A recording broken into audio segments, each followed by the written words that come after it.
Şeýle hem Arkadaş şäherinde hemiçilik bir tarap Türkmenistan döwletimiň mukaddis garaşdyrlaryny 34 ýyllyk bayramy nasip etli.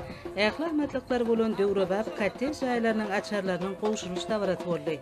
İki gatly kottej ýaşaý jaýlary dağa tegine ýaşamaň ähli amatlyklaryny özüne jemleýär. Jaýlaryň amatlyk derejesi, otoglarynyň ýerleşdirilişi ýokary ekologiýa talaplaryna laýyk gelýär. Olaryň gurulşygyna bildirilýän talaplar doly bir jaýdyrly.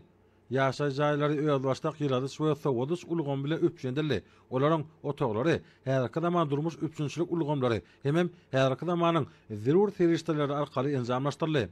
Öýleriň aşganasy, eýwanlary, olaryň gurulşy gaýratynlyklary amatlyň ýokary talaplaryna doly laýyk gelýär. Öýleriň otoglarynyň ýerleşdirilişi härki zaman talaplary esasyndadyr. Olaryň eýwanlary, giň mihman otoglary, uly öz başdak durmuş üçünçilik bolan ýerite otoglar değişli derejede enzamlaşdyrly. Öýlerdäki aşganada durmuş tehnikasy, ykçam mebel oturdurly. Jaýyň hojalyk disgalary amma kottej jaýlaryna türkmen halkynyň milli däp desturlarynyň esasynda toý çärelerini geçirmek, mihman kabul etmek, toý tutmak, bayramçylyklary bellemek üçin zerur şertler bar.